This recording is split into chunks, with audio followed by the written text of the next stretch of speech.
Datos, información y distintos puntos de vista. Regresamos con El Periodista en La Clave. 92.9. La Clave me escucha. Bienvenidos, estamos aquí nuevamente Daniel Bach y Francisco Martorell en Radio La Clave, aquí en este programa que creamos con El Periodista TV y que se llama El Periodista en La Clave. 92.9 en el mundo analógico, en la radio cassette. ¿Dónde tendrá la gente la radio hoy día? En el auto. Yo creo que las únicas radios que siguen funcionando son como las radios de los autos, ¿no? La que uno va y pone la 92.9. Sí, yo es donde más escucho radio en el auto. Seguramente mucha gente hoy día se está trasladando. En las mañanas van al deporte, van al básquetbol, a trotar, a subir el cerro, tomando desayunito, entretenido. Oye, y se está llamando. ¡Ey! Empezaron Martorell y Bach. ¿Ah? Cámbiate, 92.9. Oye, si no alcanzan, bueno, ya saben, a los amigos, si quieren compartirlo, lo pueden hacer a través de las redes sociales y meterse también al Periodista TV. Oye, el mundo este año partió, bueno, todos los años ha partido un poco loco, pero este año sí que está loco. Tenemos todo lo de Donald Trump, tenemos todo lo de China, en Chile también tenemos algunas noticias bien preocupantes y conflictivas para el país. Hay fallos judiciales, investigaciones, tenemos nuevos ministros. ¿Y cómo? Ya que dijiste eso, este mundo loco, ¿no? Si como un lugar como Groenlandia, que uno ve las fotos, tranquilo, alejado del mundo, etcétera, de Tercera repente, Guerra Mundial, centro del conflicto. ¿Y qué dice Donald Trump? Me lo voy a tomar sí o sí. Oye, porque si no lo hago yo, lo hacen los rusos, lo hacen los chinos. Hay un meme muy bueno. Y en los europeos, militarizándose, mandando a sus militares para defenderse de su socio en la OTAN, que es Donald Trump. Es decir, más loco imposible. En Groenlandia hay 4 osos, 6 pingüinos, 200 focas. Pero tiene una importancia estratégica bajo todo punto de vista. Pero vamos a ver noticias en desarrollo. Sobre lo de un datito. Estuve leyendo y realmente lo que pasa es que este problema geopolítico tiene un inicio en el calentamiento global. El cambio climático está produciendo que los hielos eternos de Groenlandia se derritan. Exacto. Eso permite nuevas rutas y permite mayor acceso a extraer minerales preciosos, tierras raras. Bueno, todo parte con el calentamiento global. Yo creo que eso es algo muy importante lo que acabas de decir. Esto no es por nada. Esto es el mundo que viene. Vamos a necesitar minerales, tierras raras, y cada uno de estas superpotencias, China, Rusia y Estados Unidos, van a ir ganando territorios como en el Metrópoli o como en esta guerra War. No sé si jugaste. Sí, pues déjame agregar algo que está más allá de las noticias, pero nos va a pasar a nosotros que en algún momento vamos a tener que enfrentar esto mismo con la Antártica. Porque, como tú ya sabes, hay varios. Chile está lanzando un cable de fibra óptica a la Antártida porque Elon Musk ya le pegó el ojo a la Antártida y quiere poner centros de datos en la Antártida, satélite. Ojo. Se va a encontrar con Dorothy Pérez, que fiscaliza la Antártica. Invito a la gente a leer esa noticia. Tú sabes que noticia destacada del periodista.cl, la fiscalización que hizo la Contraloría a las bases antárticas.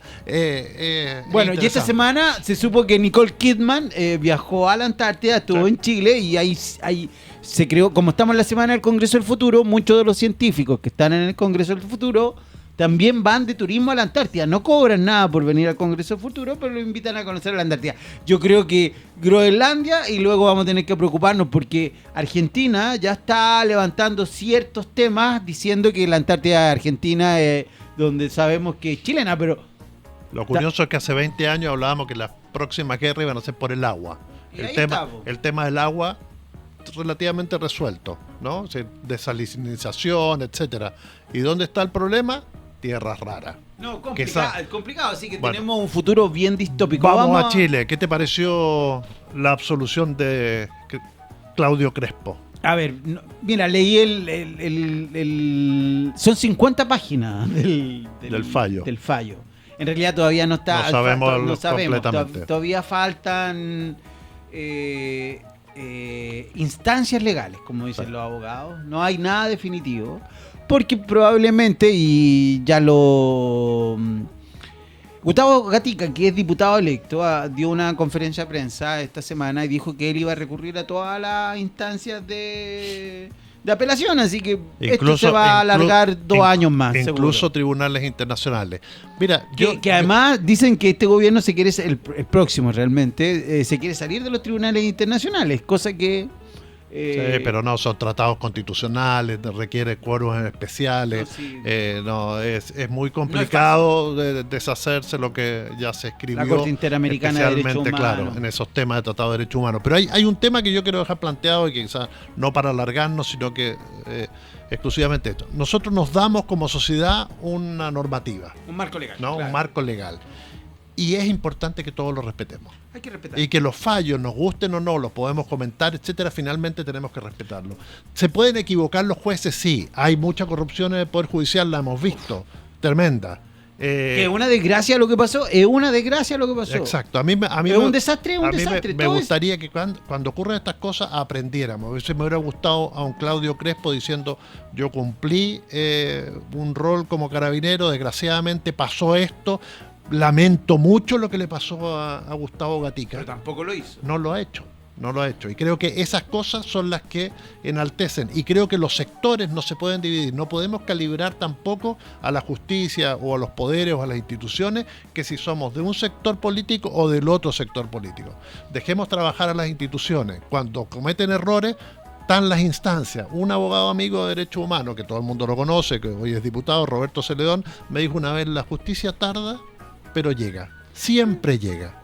Y además todo esto, también lo conversaba con algunas personas el otro día, es que todo esto son de largo plazo, no hay que pensarlo en el hoy ni en el mañana. Yo creo que va a pasar 2 o 3 años para que realmente esto se termine. Sí, los juicios en este país son bastante largos, en este y casi la gran mayoría de los países, así que todavía falta instancia. Yo esperaría, no me atrevería a decir que esto tampoco tiene que ver con la... Mira, ahí hay disculpa, ahí hay algo que me gustaría aclarar o destacar. ¿Por qué le ponemos nombre a las leyes? ¿Por qué las personalizamos las leyes? ¿Alguien entiende lo que es la ley Nadine Retamal? Yo sé a lo que se refiere. Fue en un momento bien complejo de Chile. Somos los periodistas generalmente los que les ponemos nombre. Quedan establecidas. Sí, como, pero así, pero no ayuda que...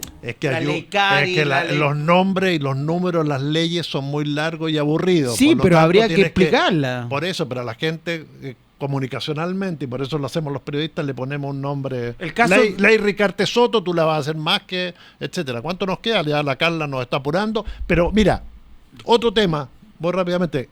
Tú dices que hay que esperar a la justicia. ¿Cuánto tiempo vamos a esperar al gabinete de Kast? Le quedan pocos días ya 20 de enero. 20 de enero dijo, pero le están todos diciendo que no. Le dijo, no va Turner, Guillermo, al Ministerio de Defensa.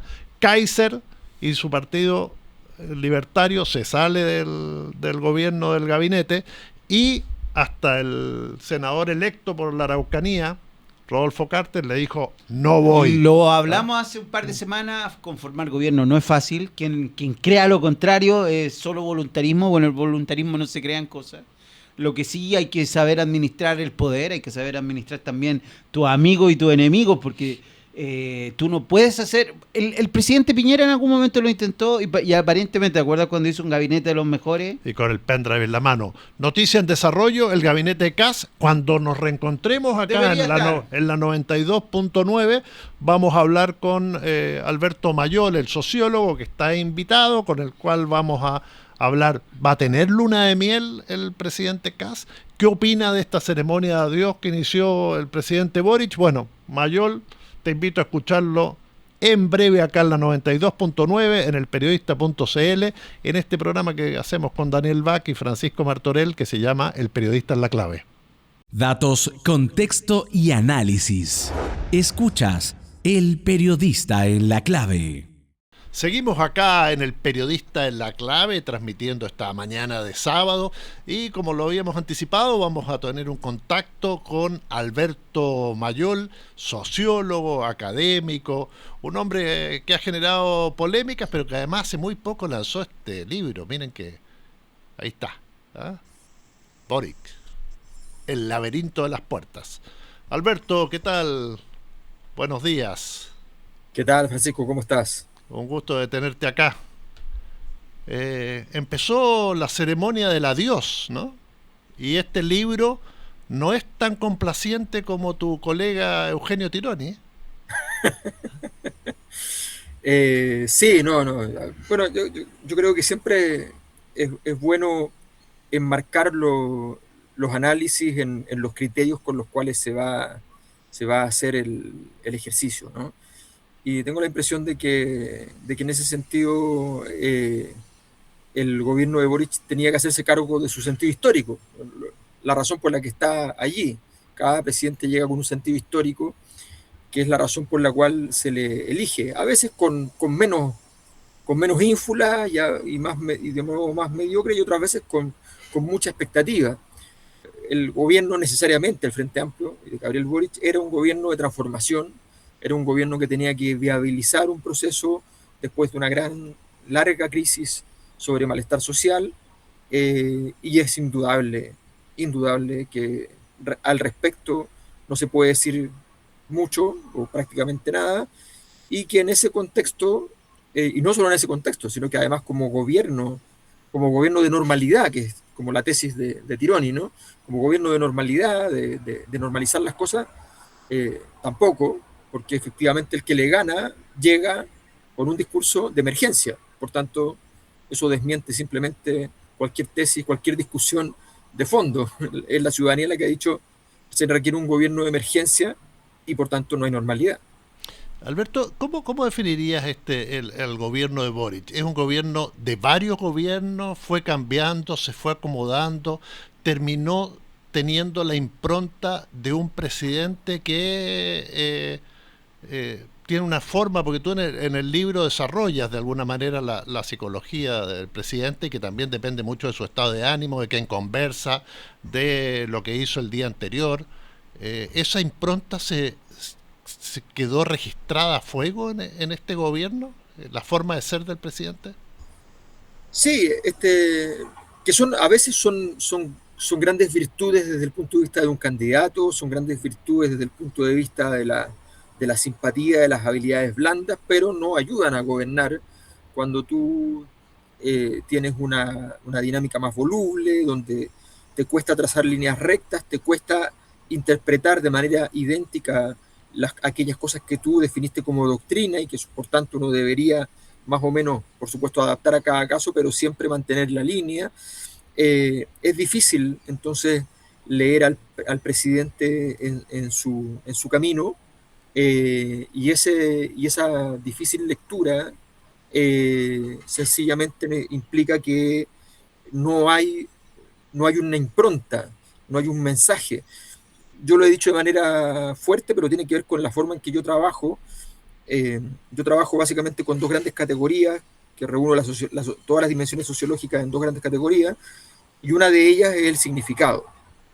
Y el problema es que el gobierno de Gabriel Boric no tuvo significado. No sé cómo definirlo. Lo único que puedo decir es que los presidentes normalmente llegan a ser líderes en la medida que representan una problemática determinada, pero después de representar la problemática determinada tienen que lograr convertirse ya no en síntoma, sino en solución de esa problemática, y eso es algo que no ocurrió. Y ahora, en estos días, pues ya estamos justamente a 2 meses del traspaso de mando, esta ceremonia del adiós, esta despedida que generalmente uno ve, incluso que los presidentes que se van empiezan a subir en las encuestas. Pero en este caso la vemos mucho más complicada que los anteriores mandatarios. Sí, con muchos errores no forzados incluso, ¿no? Claro, lo que pasa es que estos momentos son momentos institucionales, y los chilenos en esos momentos institucionales construyen después de elegir un presidente, viene un momento, una cierta tranquilidad, ¿no? Que vamos a ver cómo se manifiesta, porque los datos de Chile como sistema, yo tengo una serie de formas de medición de eso, y como sistema los puntajes están malos. O sea, el año pasado un año malo, no muy distinto en dato estructural al año del estallido. Entonces es una cosa que se ve más fea, con menor probabilidad de disrupción en contra de las élites económicas, mucho menos probabilidad, y eso es lo que calma un poco el escenario, pero para las élites políticas es bien dramático. Entonces, claro, yo creo que este fin de gobierno y el inicio de lo que viene, más bien nos va a traer, como está ocurriendo, confusión, porque habrá que decirlo, esto vale para los dos sectores políticos principales del país, en realidad nadie tiene proyecto, nadie tiene muy claro qué es lo que va a hacer, nadie tiene una impronta. Todo es bastante, por ejemplo, lo que se ha mencionado de ministros de José Antonio Kast es algo bastante variopinto, son distintos perfiles, casi todos muy vinculados, muy parecidos a la selección de Piñera en su primer gobierno, gente que conoce el mundo empresarial, que de distintas áreas, distintos ámbitos, pero eso no da una estructura política. Y mira, una infidencia, pero yo estuve con un muy cercano a José Antonio Kast, que podía ser ministeriable, y me decía, no, yo no entro a este primer gabinete ni loco. Y muchos le han dicho que no al presidente electo, ¿no? Como que están esperando, no sé si es que ese proyecto de alguna manera se materialice y saben que los primeros 6 meses pueden ser ministros fusibles que se quemen rápidamente y prefieren guardarse que hacerlo, lo que también para Kast es una problemática. No, por supuesto, porque significa partir el gobierno con todos, incluso los aliados, con la expectativa de que viene una crisis inicial a los 6, 8 meses, 10 meses, y que el gobierno comienza realmente después. Y esas son tesis muy malas. Le pasó a Boric con inventarse la tesis de que había que partir el gobierno después de empezar, y fue una pésima idea. Y entonces, efectivamente, a ver, cuando hay crisis de legitimidad, el sistema camina solito a destruirse más, y se toman decisiones agregadas e individuales que ayudan a tensionar más el sistema. Entonces, revertir eso es muy difícil, y la gran pregunta es cuál va a ser el primer gobierno que logre revertirlo. Kast tiene la oportunidad de intentar revertirlo, pero él sabe, y se le nota, porque se le nota que hay preocupación, él sabe que está jugando en una cancha que está muy líquida, muy plástica, con muchas posibilidades de sismicidad, de resonancias desagradables entre el movimiento y un suelo que no es de roca, sino que es de arena. No sé si leíste la columna de Carlos Peña en el Mercurio, esta reunión que tuvo Kast con los académicos de Chile y todo el cuento, y donde hace un paralelo entre desde el jardín, y habla que el presidente electo es desde el hogar, ¿no? Es decir, fue lapidaria, ¿no? Sí, sí. Sí, yo creo que ese va a ser un tema que no sé si va a prosperar mucho desde el punto de vista de lo más masivo, porque claramente hay una fuerte derrota, hay que decirlo para los que venimos del mundo académico, hay una fuerte derrota del mundo académico en términos de intérpretes viables, capaces de construir una visión universal para distintos sectores políticos respecto a la situación del país. Estamos más o menos con las hipótesis correspondientes a que cada uno, según su posición política, tiene una hipótesis que es más o menos conveniente para aquello.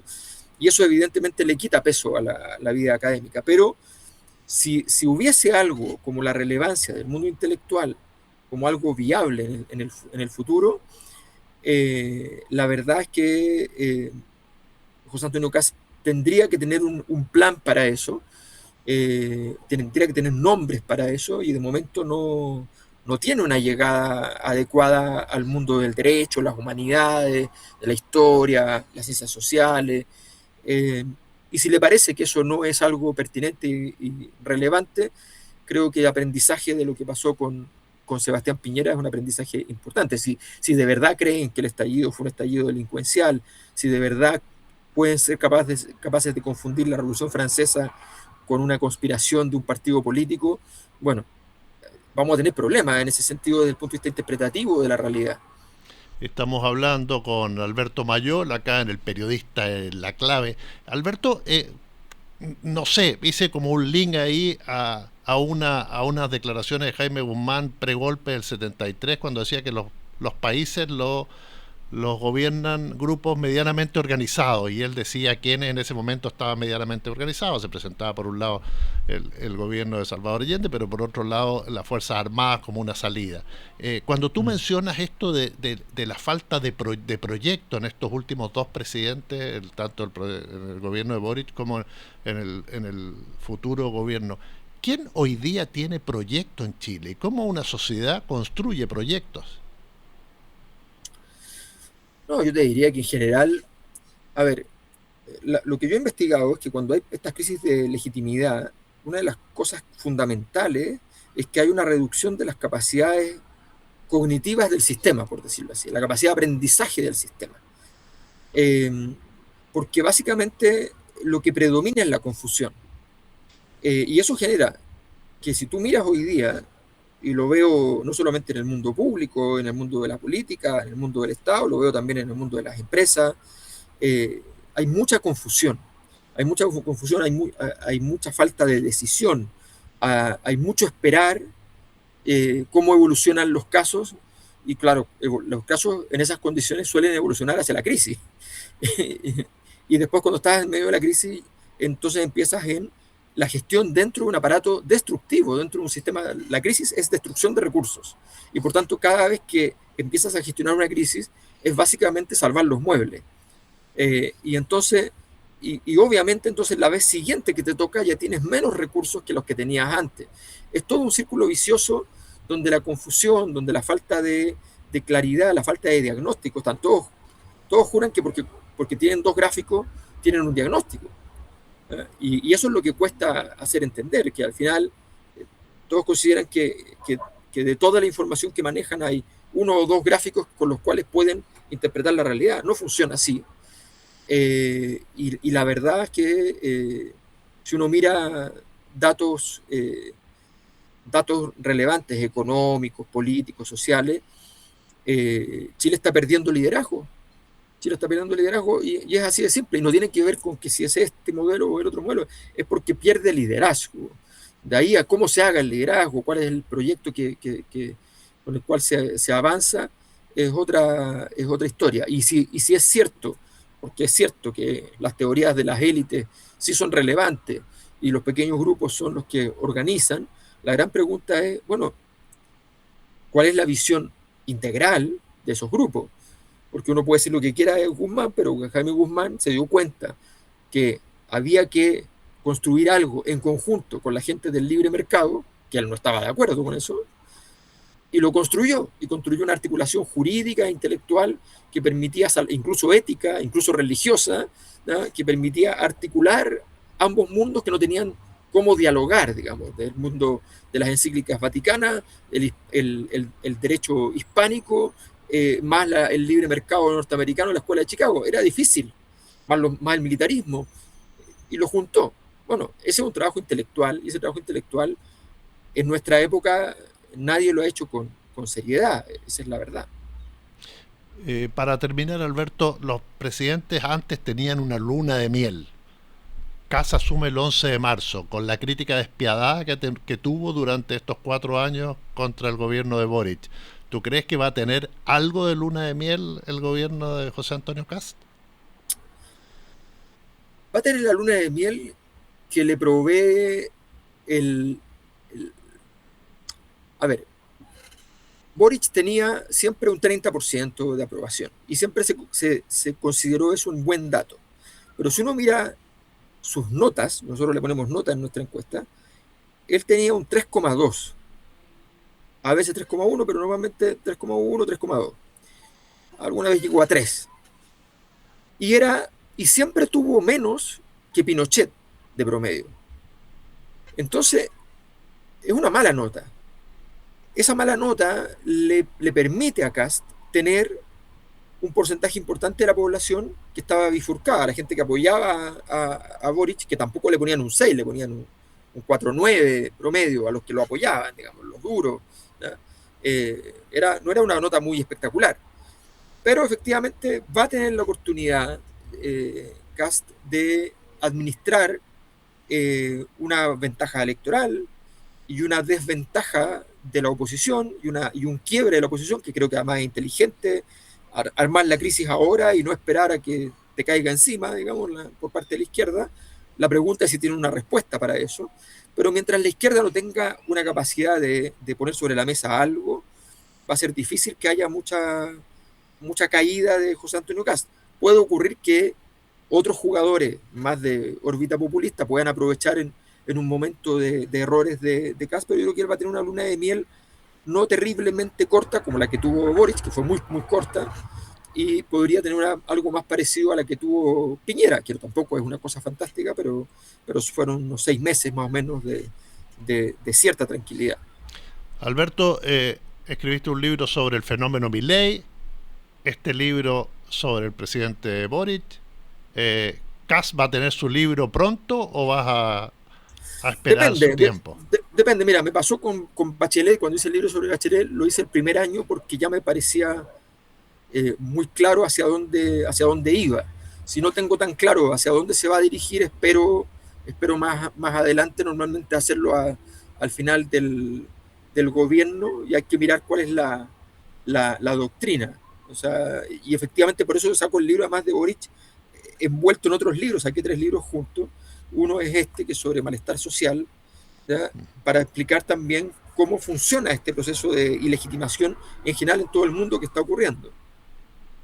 Perfecto. Muchas gracias, Alberto, por este contacto aquí al Periodista en la Clave. Gracias, Francisco. Nos estamos viendo. Gracias. Seguimos en un rato más con Daniel Bach desde acá, desde el Periodista en la Clave 92.9 y www.elperiodista.cl, El Periodista TV. Información, análisis y contexto. Estamos presentando El Periodista en la Clave. Datos, información y distintos puntos de vista. Regresamos con El Periodista en la Clave 92.9. La Clave me escucha. Estamos aquí en El Periodista en la Clave, como siempre todos los fines de semana. Estamos hoy con Iván Silit, CTO de PIT Chile, líder intelectual y espiritual de esta compañía que está conectando el mundo. ¿Cómo está, Iván? Como siempre desde Miami. Hola, muy bien por acá, con un poco de frío, pero bien. Me acompaña mi gran amigo Francisco Martorell, porque es mi amigo, no como otros periodistas que dicen que lo conocen, pero que no son amigos. Hay mucha gente que quiere ser amigo mío. Tú puedes ser amigo, Iván. ¿Cómo estás? Qué bueno, lo agradezco mucho. Yo también quiero tener el 1.000.000 de amigos. Oye, bueno, vamos a hablar de Magix TV, propiedad intelectual. La verdad, Iván, es un tema complejo porque la mayoría de la gente cuando dice pirata, voy a ver película. Pero todo el ecosistema de cosas que hay detrás de este negocio se puede ir un poquito bien lejos si la piratería sigue, porque básicamente Magix TV piratea todo. Sí, a ver, Magix TV no es ni más ni menos que la institucionalización de la piratería. Es una plataforma que da todo el aspecto y toda la sensación de ser una plataforma normal, pero es piratería, es ilegal y le está haciendo daño a un montón de gente. Y no solamente a la gente que está detrás de las películas, la música, los artistas, los autores, los productores, sino que también pone en riesgo a quien lo usa. Y eso es algo súper importante de mencionar. Cuando estamos usando este tipo de plataformas que están hechas por delincuentes, están hechas por el crimen organizado. Esto es crimen organizado para defraudar a toda la industria y también a los usuarios, muchas veces disfrazándolo de algo inocente, de algo legal. ¿Y por qué digo que pone en riesgo a los usuarios? Porque no sabemos qué estamos instalando, no sabemos qué hacen con nuestros datos, no sabemos, una vez que esa aplicación está dentro de la red de nuestro hogar, qué hace con los datos de nuestros hijos, si eventualmente está instalando un malware que va a prender una cámara y va a estar mirando a nuestros hijos, a nuestra familia. Ese es el riesgo que estamos corriendo cuando instalamos este tipo de cosas. Y ojo, no exagero y no voy a hacer tampoco una defensa corporativa de la industria de producción audiovisual, porque no es mi rol en esto, pero sí es importante advertir sobre los riesgos a los cuales nos exponemos como usuarios cuando instalamos cualquier software de origen dudoso, no solamente para piratear contenido digital. Mira, bueno, como la gran mayoría sabe, yo trabajo bien cerca de los pequeños y medianos ICP de Chile. Y los pequeños y medianos ICP de Chile tienen un problema, porque para dar televisión, para dar fútbol, los ISPs que dan el servicio de internet pagan concesiones y pagan derechos de transmisión. Y si una ISP, el que da el servicio de televisión, entrega este servicio de forma ilegal, es una competencia ilegal que no solo le afecta a los grandes operadores, sino también a los chicos operadores, a los operadores que están en Puchún, en Peralillo, en Las Cabras, en Alhué, porque para ser legal y tener todas las concesiones de la Subtel y una serie de cosas, hay que tener los servicios de televisión regularizados. Entonces, es parte importante del esquema ilegal es tener televisión ilegal. Don Pancho. Iván, ¿hay números respecto, por ejemplo, a la utilización de esto en Chile? ¿Porcentaje, gente? ¿Sabemos cuánto ocupa el mercado estos aparatos ilegales? La verdad es que es muy difícil porque evidentemente no hay estadísticas oficiales. Imagínate que muchas veces las estadísticas oficiales con respecto a uso de plataformas o de distintos servicios digitales llegan tarde, de repente un año tarde, al punto de que ya no son siquiera tan válidas. Entonces, para el caso de estos elementos que no se miden oficialmente, no tenemos datos oficiales, pero sí hay estimaciones que del orden de un 20% de la población puede estar usando este tipo de servicios. Distintos servicios donde se obtiene contenido audiovisual ilegal, pirata. Bastante, estamos hablando es un porcentaje muy alto. Muy alto. Hay mediciones en general en Latinoamérica que hablan de estos números. 16 millones dice la IDICAM que hay. Para Latinoamérica total, sí, no para Chile. Latinoamérica estamos hablando de una población del orden de 400 millones, más o menos, 500 millones. 16 millones a mí me parece una subestimación. Y creo que eso se cruza con un tema de acceso a Internet que es muy distinto en Chile y en otros países. En Chile tenemos tasas de penetración de Internet superiores al 95%. Entonces es esperable también que los números de piratería sean un poquitito más altos. Pero más allá de centrarme en los números son altos, esto causa un daño enorme a todo el ecosistema. Yo quiero centrarme en las que yo creo que son las causas. Creo que aquí, en general cuando se habla de piratería, la primera respuesta es, ok, salgamos a bloquear a quienes están transmitiendo piratería. Eso en la práctica, el que es operar de manera reactiva, normalmente llega tarde y mal. Muchas veces por bloquear contenidos ilegítimos se bloquean contenidos también legítimos y se puede causar un daño enorme. Entonces, el bloqueo yo creo que no es el camino. El bloqueo de dominios es absolutamente inútil y el bloqueo de direcciones IP, hoy que las direcciones IP se comparten, suele generar daños colaterales demasiado grandes. Entonces, yo quiero primero hacer un llamado a la industria de las aplicaciones legales. Y tanta gente está usando las aplicaciones ilegales, las aplicaciones piratas, es porque no tienen una percepción de valor suficiente en la oferta legal. La oferta legal no está sabiendo mostrar, entregar o de alguna forma lograr que su potencial consumidor perciba mayor valor en la aplicación legal que en la aplicación pirata. Y eso es algo que la industria legal puede corregir. No digo que sea fácil, pero sí puede corregir. Y segundo, creo que tenemos aquí, no quiero poner nunca la carga en el usuario. Creo que como país tenemos un problema en la brecha de educación digital, porque no estamos logrando que nuestros usuarios tengan suficiente percepción del riesgo que significa instalar aplicaciones de origen dudoso. Y eso es una política pública donde podemos enseñarle a nuestra población sobre los riesgos que esto conlleva, porque es parte. Mucho hablamos de ciberseguridad, pero siempre descuidamos al usuario final. Y el usuario final es la primera defensa que tenemos ante la ciberseguridad. Y si nuestro usuario final en su casa tiene instaladas todas las aplicaciones piratas, su red es insegura, su computador es inseguro y su vida digital entera es insegura.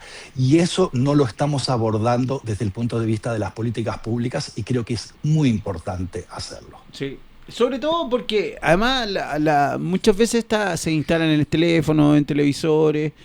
que vienen con APK o que son software, o sea, que son partes de códigos. Hoy no sé cómo explicar lo que es una APK, pero no importa, son las instalaciones oficiales de las marcas o de los desarrolladores, pero cuando son piratas tú no sabes lo que trae. Puede traer virus, software de rastreo, backdoor. No, puede ser bien peligrosa la cosa, hasta robarte tus tarjetas de crédito y eso. Iván, te iba a preguntar justamente sobre eso, ya que es tanto el riesgo y que hay una responsabilidad pública, en este caso de parte del Estado, pero también una necesidad de la industria y una responsabilidad de la industria. ¿Hay esbozos de algo para combatirlo? No combatirlo, sí, como decías tú, anulándolo, sino educar. A ver, de educar, la verdad es que yo no he escuchado ninguna, o no he escuchado en general voces que se levanten, porque además es un camino de muy largo plazo. Todos sabemos que crear conciencia dentro de una población y educar sobre un tema lleva mucho tiempo e involucra muchos recursos. Entonces, en general, los dueños de los contenidos están buscando soluciones de más corto plazo, los operadores de red lo mismo, y estamos en un momento donde la política del mundo no está pensando tampoco en soluciones de largo plazo, sino que está pensando en general en la próxima elección y en cómo conseguir más votos. Entonces, desde mi punto de vista, no es prioridad de quienes están creando o proponiendo políticas públicas hablar de la educación y sobre todo de la brecha en la educación digital, porque esto sobre todo pasa en la misma gente que siempre sabemos que está un poco rezagada con respecto no solamente a la parte digital, sino a todo. Iván. Y son los mismos de siempre. Oye, Iván, para terminar, desde el punto de vista de Chile en el tráfico que ustedes miden, ¿se podría notar? ¿Se nota cuando tiene incidencia? A ver, por supuesto que tiene incidencia y es un tráfico particularmente nocivo porque es un tráfico que no se sabe de dónde viene. Entonces, no permite preparar las redes, por ejemplo, para un evento masivo. Y suelen producir saturación en algún punto donde no se esperaba, porque no es un camino, entre comillas, oficial para ese tipo de contenido. Entonces, sí se nota, sí es un tráfico particularmente nocivo para la red, y es un tráfico además que compite de igual a igual con el tráfico legítimo en los tramos que comparte. Entonces, eso hace que, por un lado, todos los operadores de red tengan que tener más ancho de banda para un contenido que en realidad no está generando mayores beneficios y está compitiendo de igual a igual con el contenido legal al momento de pasar, y esto es por ley de neutralidad de red, y es perfecto que así sea, pero hay que entender que ese tráfico está compitiendo y eventualmente puede generar una saturación. Muchas gracias, Iván Cili, por este contacto desde allá de Miami que nos ilustraste. Siempre tan claro, Iván, sobre un elemento. Bueno. Y además que pone, bueno, todos los que nos están escuchando, muchos seguramente utilizan este tipo de aplicación que saben que hoy que los riesgos son altos, ¿no? Mejor no instalarlo. Sí. Mejor no instalarlo. Sí, hay una cosita, perdón, que se me quedó en el tintero y la quiero mencionar muy, muy rápido, que es la corresponsabilidad que en esto tienen los buscadores y las tiendas de aplicaciones. Y así como muchas cosas, muchas estafas, mucho fraude, mucho malware se bloquea en los buscadores, y no estamos hablando de censura, estamos hablando de bloquear contenido ilegal en el momento que la gente lo busca o en la tienda de aplicaciones donde la gente lo va a descargar. Y eso es muy fácil de hacer porque se hace de manera centralizada a través de 2 o 3 buscadores. Sí, pues, quiero ahí hacer un llamado también a que los buscadores eviten esto. Oye, pero para terminar, tú dices buscadores, pero seamos francos, buscadores hay uno solo, si nadie no usa más. O sea, no, sí, pero el 90% de la gente usa Google y el resto muy poco. O sea. No. Eso es válido para Chile. En otros países del mundo la distribución no es así, claro. Y hay países del mundo donde Google ni siquiera figura. La próxima semana hablemos de eso, de los buscadores árabes, y de los chinos y de los de Rusia. Okay. Y de las alternativas. Aquí en los Estados Unidos la gente busca alternativas a Google porque no comparte tanto esta idea de cederle tanta información a Google. Perfecto. Hay mucha gente muy reacia a eso. Oye, una vez más tuvimos harina de otro costal. Buen tema para el próximo fin de semana.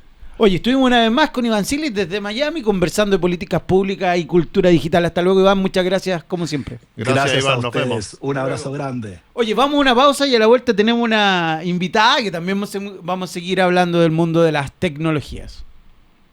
Datos, contexto y análisis. Escuchas El Periodista en la Clave.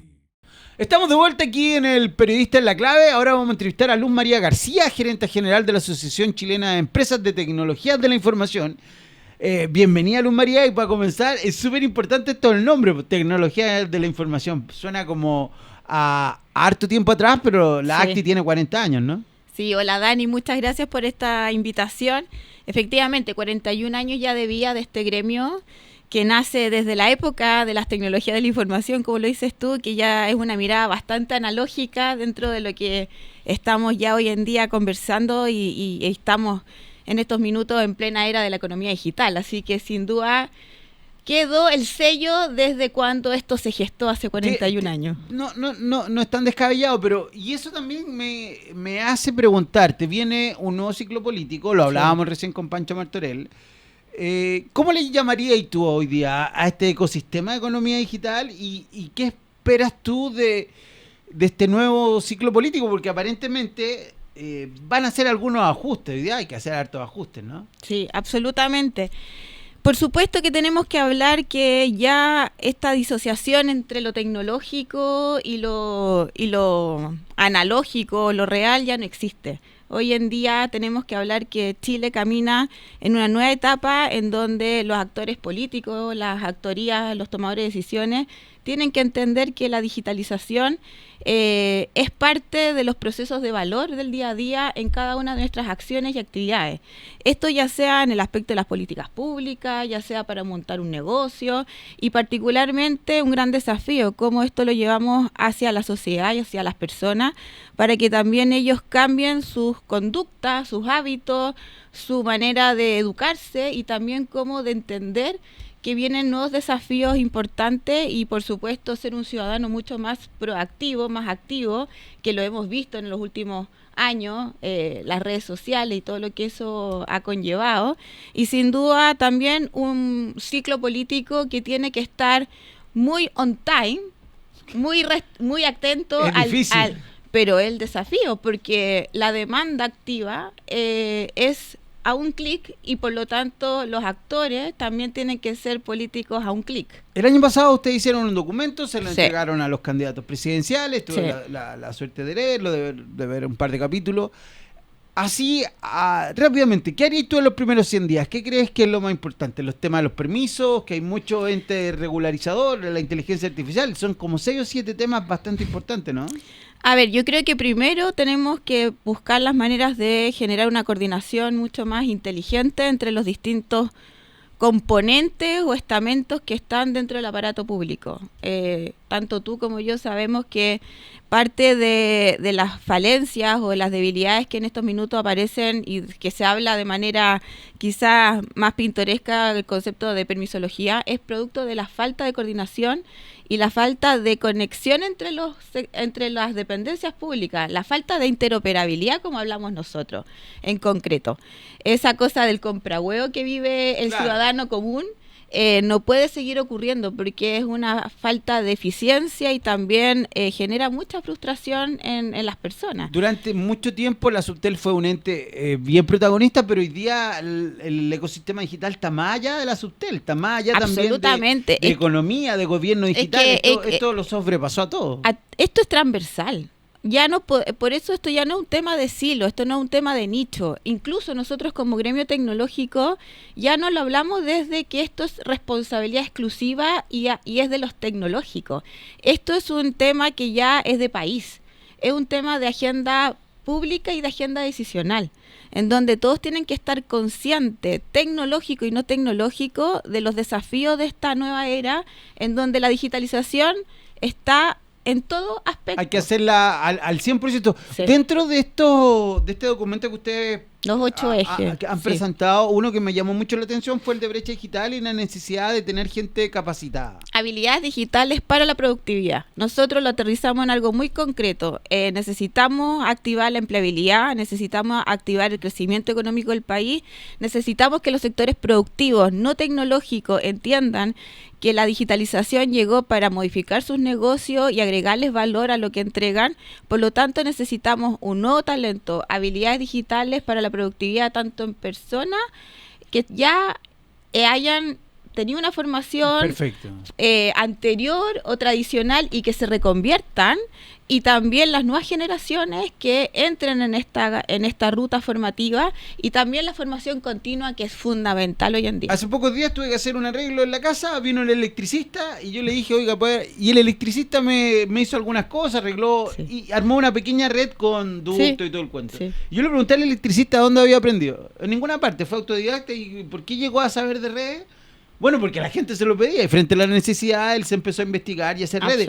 Pero de ese tipo estamos hablando. Hoy día todos los electricistas deberían ser capaces de hacer una instalación de red dentro de un hogar, ¿no? Piensa que actualmente lo que está pasando es la domótica, casas que cada vez van siendo más inteligentes. Instalación de cámaras, sensores, la cerradura electrónica.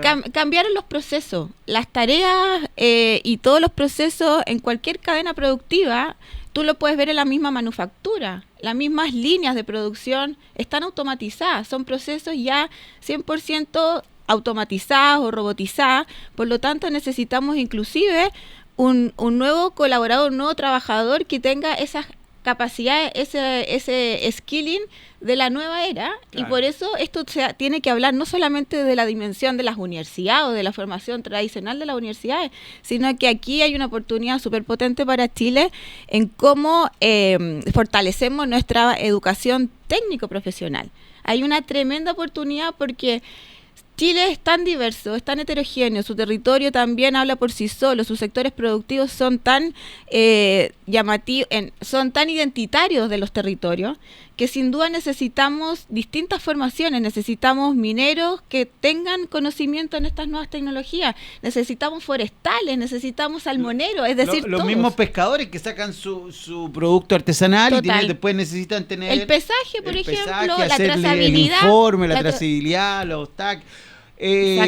Luz María, Chile va a ser, bueno, recién hablábamos con Iván Silly, que han hecho harto por tener que Chile sea un hub digital, ustedes también como la APTI, pero hay un tema ahí que todavía tenemos una pequeña brecha. ¿Cómo lo ven la brecha digital ustedes de la ACTI? Sé que han hecho harta, tienen un montón de iniciativas con el INACAP, con Microsoft, con muchos de sus asociados, pero ¿cómo veía el tema de la brecha digital? Ahora nosotros estamos con una fuerte como cruzada, porque no es fácil el desafío, pero desde el año pasado estamos intencionando que estas conversaciones ya no sean entre nosotros mismos, porque los que ya sabemos de tecnología, todo el mundo se conoce, sino que es necesario ya traspasar la frontera e ir a conversar con los actores que toman decisiones en los que están generando el empleo del país. Y por eso hemos hecho un trabajo muy potente con la SOFOFA, con también conversaciones muy muy positivas entre gremios productivos de los sectores del comercio, la CNC, la CPC. Es necesario convencer a los C-level, a los gerentes generales de estas industrias y a los directorios de las grandes sectores productivos, que también es importante que ellos entiendan de que esto es parte necesario para sus negocios, su rentabilidad, sus utilidades, porque Una de las cosas que, por ejemplo, de una manera muy clara y concreta, la inteligencia artificial te ayuda a reducir y mitigar muchos riesgos. Y qué mejor si tú tienes un negocio que sea un tremendo aliado. Entonces, estamos tratando de poner estas conversaciones de manera muy concreta, muy pragmática, muy desde el negocio, para que todos sumen y de alguna manera nos apoyemos para que esto escale y avance. Es extraño pensar, pero hoy día las constructoras, las constructoras que hacen casa, de vivienda, tienen una oportunidad tremenda para convertirse para cerrar la brecha digital, tanto incluso como Mercado Libre, que lo hablamos en alguna vez, Exacto. todos hoy día en alguna medida tienen un contacto con la gente que tiene problemas de brecha y podrían ayudar a que la gente se metiera en este mundo digital. Absolutamente, hay distintas formas de ser facilitadores y conectores para ir haciendo detección de las necesidades y posteriormente ir haciendo esta vinculación efectiva para ir reduciendo y entendiendo mejor las necesidades, y eso nos lleva a ir reduciendo las brechas. ¿Cómo ves el 2026, Luz María? ¿Qué esperan? ¿Cuáles van a ser sus proyectos de estrellas para el año que ya estamos en enero del 2026? Ya estamos en rigor. Yo creo que a todos nos pasa mentalmente que marzo ya es como el inicio de año, pero no, el año ya empezó. Acti, con este foco de llevar la economía digital y traspasar todo lo que son las oportunidades de las nuevas tecnologías disruptivas a los sectores productivos, tenemos un foco muy potente este año en las regiones, en el concepto de promover la economía digital hacia los sectores productivos. Los sectores productivos están por sí en las regiones del país, y ahí estamos trabajando un proyecto Faro bien bonito hacia el sur, que más adelante lo vamos a ir anunciando. Lo vamos a lanzar. Y lo vamos a dar a conocer, vamos a ir a la inauguración, estamos invitados. Pero tenemos ahí una fuerte convicción de que la descentralización, la territorialidad es fundamental para que Chile crezca sostenidamente en esta nueva era digital. Oye, Luz María, muchas gracias. Estuvimos aquí en el Periodista en la Clave con Luz María García, gerente general de la Asociación Chilena de Empresas de Tecnología de la Información. También estuvo en el proyecto Ciudad Inteligente, estuvo en la Subtel, estuvo en el proyecto C Santiago de Smart City de la Corfo. Así que harta experiencia en el mundo de la digitalización, en las tecnologías, y hoy día está ahí él dirigiendo y liderando lo hermoso y grandioso. Mira que me puse. No, los proyectos del Acti, que siempre se agradecen. Muchas gracias, Luz María, por venir al Periodista de la Clave. Muchas gracias. Seguimos en el Periodista de la Clave. Datos, contexto y análisis. Escuchas El Periodista en la Clave. Y así terminamos una nueva edición del Periodista en la Clave, aquí en Radio La Clave, en el 92.9. Soy Daniel Bach Contreras y me acompañó, como todos los fines de semana, don Francisco Martorell. Gracias por escucharnos. Tuvimos a Iván Silic, tuvimos a Luz María García de la Acti, tuvimos a Alberto Mayol. Usted escuchó este programa, tratamos de hacer un resumen noticioso. Divertido. Proyección, divertido, Sí. No sé. ¿Sí? ¿Tú te diviertes? Yo creo que cada vez nos sale mejor, así que yo me voy a tirar flores toda la semana. Bueno, podemos postular al Copihue de Oro, ¿no? ¿Cómo se llama? Estamos como la dupla de los mapes. Del otro día me dijeron que tú eras... Vamos a buscar ese meme. Nos vemos el próximo fin de semana, como siempre, acá en El Periodista en la Clave, esta transmisión conjunta, esfuerzo periodístico, editorial, que hacemos El Periodista con Radio La Clave, 92.9 FM. www.laclave.cl. Muchas gracias, buen fin de semana, siga disfrutando enero.